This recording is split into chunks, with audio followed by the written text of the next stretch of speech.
Talking politics, cats and dogs. Talking politics, cats and dogs. Talking politics, cats and dogs. Cats and dogs.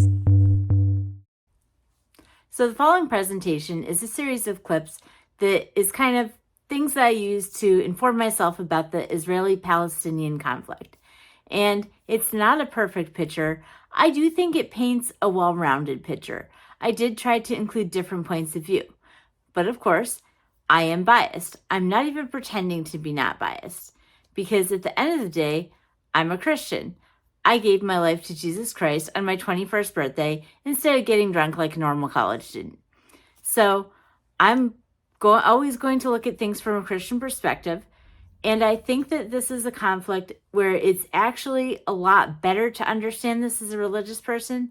I think that you get a clearer view of how the other side thinks, because the other side, in this case, the Palestinians, they are thinking about this from a religious point of view. They're just Muslims instead of Christians. Muslims and Christians do not think the same way. They are not the same thing. There's a lot of hippy-dippy Muslims in America. They are very Christianized from living in a Christian society. What they're living in and experiencing isn't even close to a fully Muslim society. So it's important to keep that in mind too when you're listening to a Muslim neighbor or friend, and you shouldn't disregard their opinion, but keep in mind that their opinion is Americanized if they are American. That's just kind of how it works. So normally I try to pick topics I know a lot about. This video is more of a compilation of my raw research. So let me know if I missed anything or if I picked relevant videos. بديك الأمانة قبل ما أموت، بتمنى إنك تحافظ عليها الأمانة هذه يا فرفور. وإيش الأمانة هذه يا جدي اللي لازم أحافظ عليها؟ إن إحنا الأرض أيام 48، هذه الأرض يا سيدي أنا ورثتها من آبائي وأجدادي، بتمنى إنك تحافظ عليها. هذه الأرض أرض جميلة كلها مزروعة بالورد بالشجر الزيتون والنخل، بتمنى انك تحافظ عليها يا فرفور. وإيش اسم هذه الأرض يا جدي؟ هذه الأرض اسمها تل الربيع، أما لقيت يا خسارة اليهود سموها تل لبيب بعد ما احتلوها وأخذوها يا جدي. هذه الأمانة بتمنى انك تحافظ عليها يا فرفور. وهذا المفتاح بيكون معك لما ترجع للبلاد، لما ترجع للبلاد بتفتح فيه يا فرفور. أنا يا فرفور. هذا يا جدي المفتاح. هذا المفتاح. هذا المفتاح. هذه كمان وراق تثبت كمان الأرض إلنا يا فرفور. هذه أمانة معك يا فرفور. اوعى تفرط بالأرض يا فرفور. اوعى تفرط بالأرض يا فرفور. حاضر يا جدي ما تخافش. أنا يا فرفور تعبان كتير. لا يا جدي. حاسس حالي بدي أموت. لا يا جدي. الله يطول حاسس حالي إني قريب من أرض الربيع. لا يا جدي. بتمنى يا جدي إنك تحافظ عليها. حاضر يا جدي. أنا يا جدي. أنا يا جدي. لا يا جدي. أنا يا جدي. جدي حبيبي. جدي صح. جدي.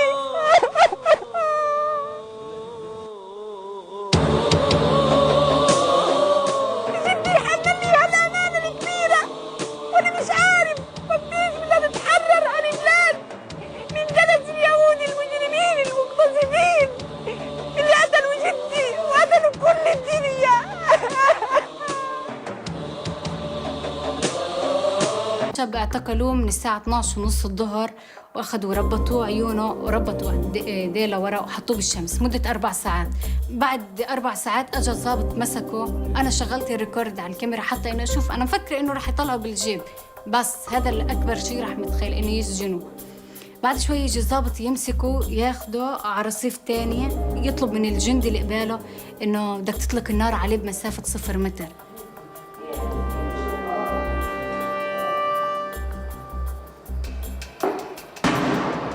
فأنا صرخت. هاي كانت أكبر يعني لحظة لإلي خوف. ولأول مرة كنت بعرف هذا الشاب أشرف أبو رحمة عمره 27 سنة من بلعين، إنه له نشاطات كتيرة عندهم بلعين نفس معاناة نعلين كمان. وللحظة هاي منعت من التصوير يعني. Story Saturday. Some of you might remember me telling you how I was born into war. It was the war that Israel had with Lebanon from 1978 until the year 2000. I was born in 1981, and then my family fled to America several years later so that they can escape war. It didn't seem like it was going to end anytime soon, unfortunately. And they were correct. It lasted about 23 years. So it wasn't until I went back for my honeymoon when I was 19 years old. And that was in the year 2000. And that was when the war ended. That's when they left. It was about a week before we were headed back to America. And let me tell you, it was the most amazing feeling ever. Everyone went onto the streets. Everybody was marching. Everybody was parading. We even went to visit the sites where like the Israeli soldiers would shoot out from. It was a very creepy and eerie feeling, I won't lie. I even have pictures showing the point of view of what they were looking at, whatever they aimed at, whatever villages they were aiming at, which was south of Lebanon. Some of them even left like their tanks behind, so we even got to see the tanks. And my grandma would always joke, it took you 19 years to come back, and look what happened when you did. Why didn't you come back sooner? The irony of this cake, huh?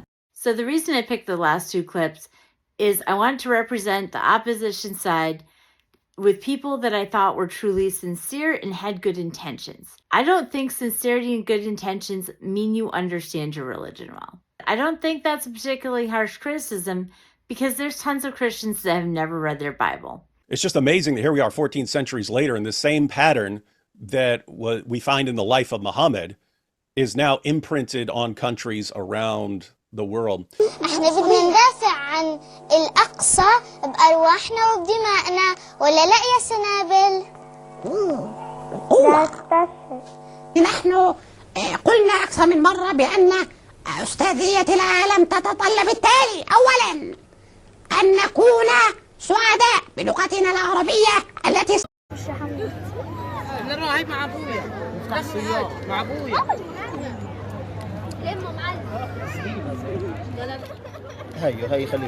هي خليك In Tour Messiah,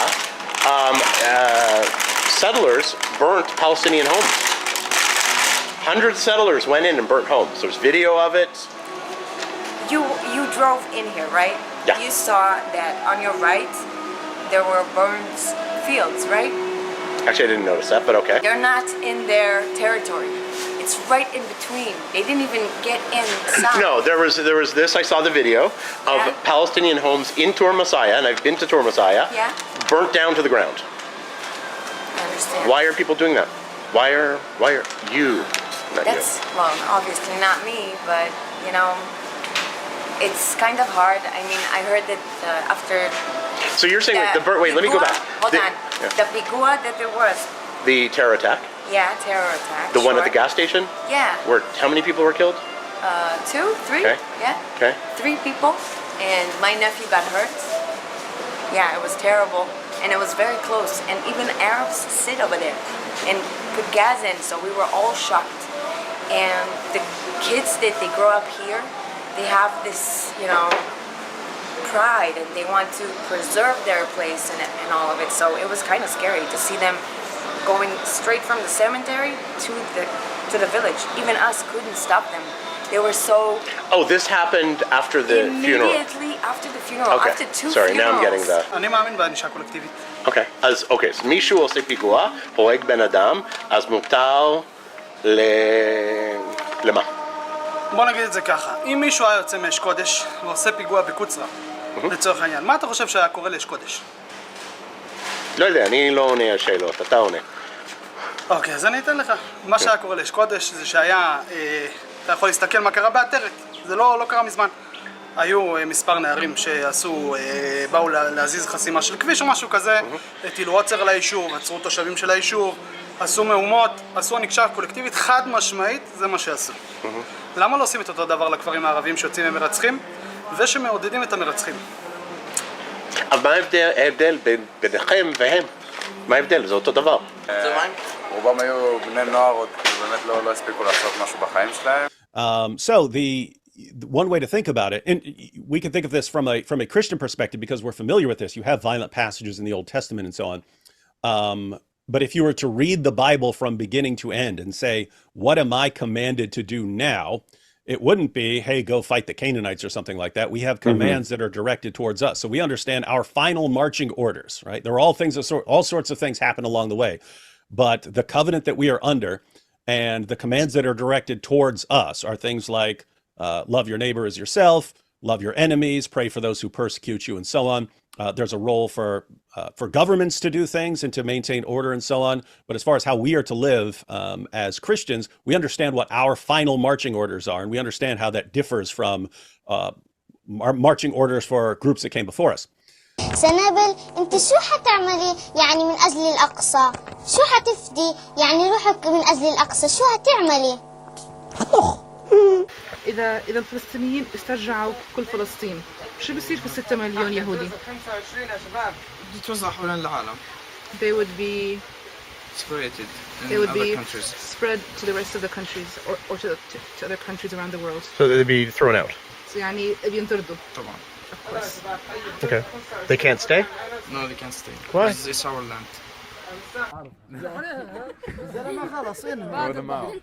He was walking and they caught him and asked him what he did to them. They started hitting him with his guns. Yeah. They hit him so hard. They took him to jail. They tortured him for real. 6 months. It's savage. And I didn't even believe it when I saw. I came from America. I haven't been here for a couple months. You know, and when I seen that in front of me, like, what are you gonna have? How are you gonna think of Jews and the Jewish army after that? You guys took our land. And you guys killed us and you guys burnt us. ترسم صورة. ايش هنعمل يعني؟ كيف احنا بدنا يا سنابل نحرر؟ بدنا نقاوم. وبعدين؟ هذه حفظناها وبعدين؟ احنا بدنا يتركونا اليهود. Now, one of the reasons I included some of these things in this video is I'm not even trying to say that Israel and the Jews have done nothing wrong. Part of my religion as a Christian is that no one's good except God. So especially in war, people are going to do horrible things. That's just part of the reality of war. With that said, I would say that the difference between the viewpoint of the average Israeli citizen and the average Palestinian citizen is the Israelis are like, oh, well, this is terrible. It's just circumstance. And nobody actually wants this. The Palestinians are like, yeah, we need to get rid of these Jews. And that's a significant difference because the Israelis are willing to live in peace. The Palestinians don't believe that there can be any peace as long as the Jews are in existence or in their land. But at the end of the day, it won't end once the Jews are out of their land. محمد الو بحكي معك ضابط عن الاحتفال الاسرائيلي انا عشان املك سلامتك بدي تنزل ضروري لاتجاه حمينو سكر كل الطرق طيب مين سكر الطريق؟ حماس؟ يعني كيف بتلاقي ناس ومثلكوا معي ومثلكوا نار على الناس اللي بدهم ينزلوا ايوه Now, a lot of the Palestinian sympathizers will say, well, the Palestinian people shouldn't have to condemn Hamas to justify their existence. And okay, that's somewhat fair, but the thing is, the Palestinians did elect Hamas. We are responsible for how we vote. And to some extent, they did kind of know what Hamas was about when they elected them. They just thought it would be a good thing because it would get rid of the Jews. روس حماس. مين روس حماس؟ السنوار، هنية، أبو خالد، هم هدول الروس. وأنت بتقول هدول دمروا غزة.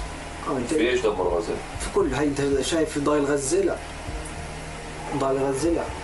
دمرت يعني غزة. مين اللي دمرها؟ بإيديهم وبإيدينا دمرنا غزة. المدني هذا اللي كتبته كان معه سلاح؟ لا.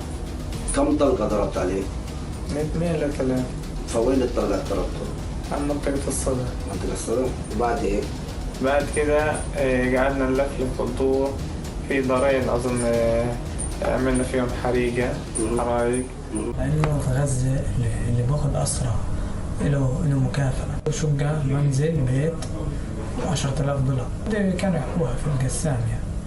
لأنه هم بدهم أسرى بدهم ياخذوا قدر ممكن الأسرى فهم هدفهم من الدخول أصلا إنهم ياخذوا أسرى وإحنا راجعين وراه كانوا طالعين من جوا بنت عمرها يمكن 16 سنة أو 15 سنة. شو عملتوا في البنت؟ هذه البنت وقفت صوروا معها سيلفي كانوا يقولوا طخوها في قال لا ما طخوهاش خذوها أسيرة وتصوروا معها في واحدة تصور معها سيلفي وركبها على الفيسبوك بعدين لفوا صار طلع برا على المدرسة وبعدها صار يقولوا في يهود هان في يهود ايش وكان الشباك مسكر حديد صار يقولوا لهم افتحوا اطلعوا افتحوا ما رضيوش كانوا خايفين جابوا عقوة مسطرة حطوها على الشقاق، فجروا الشقاق، فتح نتفة صغيرة، صار يولعوا، أجا واحد صار يولع قطع قماش ويدخلها، يقول إنه منخنقوا من الداخل. A number came out, a report, if you're looking at the screen, showing only 4 in 10 18 to 29-year-olds have a negative view of Hamas. If you look at this chart, you'll notice that when you look at 18 to 29-year-olds, 10% of them, 1 out of 10, views them positively. Why do they view them positively? A major problem with the internet is it allows everybody to pretend to be an authority.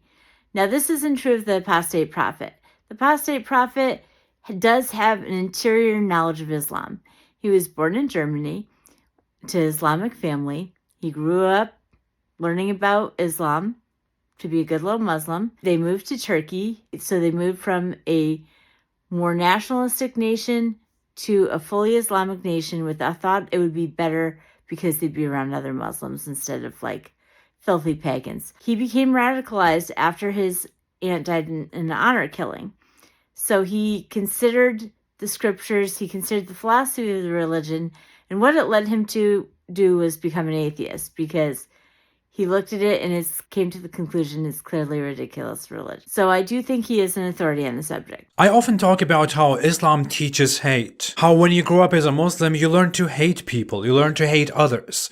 You learn to hate non-Muslims and specific religious groups. But I have this memory that I never forget, and I recently tweeted about it. It was when I was in 2nd grade or so. I don't exactly remember what grade it was. Over the weekend, we went to a gathering, to an Islamic gathering, and there I learned that in the future, maybe, possibly in the near future, we Muslims would fight the Jews, and they would hide behind stones and trees, and we Muslims would kill the Jews until the stones and trees say, "Oh Muslim, there is a Jew behind me, come and kill him." But there is one specific tree known as the Gargat tree, and the Jews hide behind that tree, and the tree does not betray them. Muhammad starts off and it's, hey, let's not fight here. And then eventually, okay, we will fight, but if you guys start it. And then eventually you get to Surah 9, verse 29, fight those who do not believe in Allah. And it specifically refers to the people of the book, that's Jews and Christians. And says we have to be subjugated until we pay the jizya. That's tribute money we pay to the Muslim community specifically to acknowledge our inferior status. We're paying you because you're better. After the 1967 war, often known as the 6-Day War, in which Israel fought against 5 countries and defeated all 5, Palestinians ran away from Gaza and other places in Palestine in large numbers, and they went to Jordan. When they went to Jordan, they settled down. The king of Jordan was extremely gracious and kind. He says, my fellow Muslims, come settle down here. And whatever little facilities he could give, whatever he could afford, he gave. The Palestinians started making gangs. They started making gangs. They started kidnapping people in Jordan. They started demanding ransom for kidnapped people. They put up roadblocks, not allowing Jordanian citizens to move from one place to the other. They started attacking Jordanian army posts, and they also plotted a coup against the king of Jordan, their host. So the king of Jordan was very upset, and he called upon various countries to help him because he thought that I cannot get rid of these Palestinians. So the king of Jordan actually called 2-3 countries. One country that responded was Pakistan, and Pakistan sent this brigadier with a few thousand troops, this radical Islamist Maulvi Mullah of a brigadier. And they said, you go and sort it out. So he became an advisor, this brigadier, he became advisor to the king of Jordan. Now, ladies and gentlemen, when they tried again, all these guys from Palestine, when they tried their funny tricks again, this time the king of Jordan, he summoned the Pakistani brigadier and he said, sort these people out. It was in September 1970. That September is still today called Black September. Over 25,000 Palestinians were killed by Pakistani troops. And you know the name of the brigadier? His name was Brigadier Ziaul Haq, who later on became the army chief and the president of Pakistan. Yes, my friends, You heard that right. Ziaul Haq and the Pakistan army was guilty of the murder of 25,000 Palestinians because Ziaul Haq took money from the king of Jordan. If you go through the first 1,000 years of Islam, no one interprets these verses the way that modern Western Muslims try to make these verses sound peaceful. So what you actually find when you go to, matter of fact, you could go anywhere. You could go to the Quran, that's supposedly the speech of Allah. You can go to the Hadith. This is the works and teachings of Muhammad. You can go to the Sirah. These are like biographies of Muhammad. You go to the Tafsir. These are the commentaries. Wherever you go, you find, and they'll break it down a little differently, but you'll always find some sort of successive stages of jihad depending on how things are going for the Muslim community. And so if you just go to the life of Muhammad, when Muhammad is a persecuted prophet in Mecca and he only has about 100 followers, he preached a message of a kind of tolerance. Hey, don't attack us. We're not attacking you. Let God judge. And people will go to these verses and say, you see, that's what Islam teaches. No, that was in that context. Later on, Muhammad leaves Mecca and he goes to Medina, sets up shop there. He forms some alliances, and by this time he has more followers. Then the message of the Quran changes to one of defensive jihad. You're fighting, but you're fighting because someone else did something first. So this could be someone's persecuting the Muslim community, or someone drove you off your land or something like that. Someone's attack. It could even be like criticism. Someone's making fun of you and you need to retaliate with violence. But the main idea of the defensive jihad stage is someone else is starting it. Someone else is doing something first, and now you're reacting to it. And so you have Muslims who will point to these passages and say, look, it says, fight them until they stop fighting you. Look, so there it is. It's self-defense.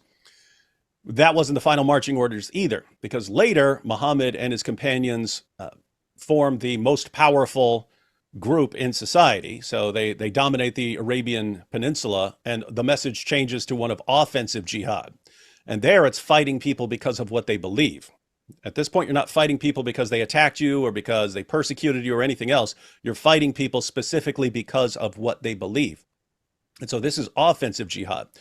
And what's amazing here is you can look at any country in the world. It still follows this pattern. If Muslims make up like 1% of the population, then what's the message of Islam there? It's, hey, Islam is all about peace and tolerance, getting along with everyone. If the Muslim population gets to 20 or 30%, suddenly the preachers start calling for defensive jihad. Oh, they're criticizing Islam, they're saying this, they're saying that, then we retaliate with violence. And once you get to where Muslims dominate the society, everyone else has to be a second-class citizen. Everyone else has to be subjugated. And Muslims will say context. It's weird that it doesn't come up when they're quoting passages that are supposedly peaceful. They don't want to read those in context.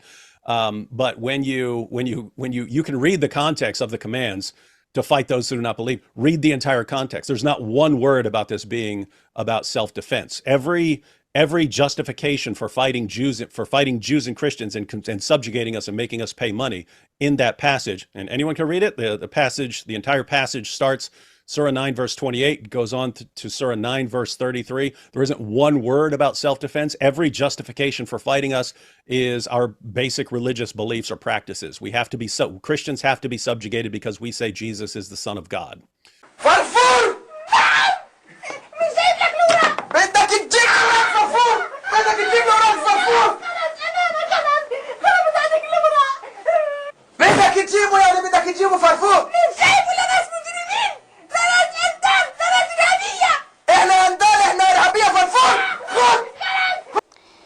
نعم أحبابنا الأطفال، لقد فقدنا أعز صديق لنا، فرفور. لقد استشهد فرفور وهو يدافع عن أرضه، يدافع عن أرض آبائه وأجداده. استشهد على أيدي المجرمين القتلة، قتلة الأطفال الأبرياء، وقتلت إيمان حجة، قتلت محمد الدرة وغيرهم الكثير. Movements coming forward in the West, angry in the streets, protesting, Some call themselves pro-Palestine. Some call themselves free Palestine. Others say end occupation. What occupation are you talking about? Do you mean end Israel and give Hamas what they want? Give Hamas weaponry, territory, soldiers, army, so they can mess more with the global security? Are you totally blind? How can't you see the things in common between the West and Israel? And how can't you see the violence and the brutality of Hamas movement? Or it's your hatred. You have nothing to do with Palestine. You're just projecting hatred and inflicting emotional pain on the Jewish people as they mourn a modern day Holocaust. Do you think this is how you help Palestine? There is no such a thing as Palestine. Palestine what?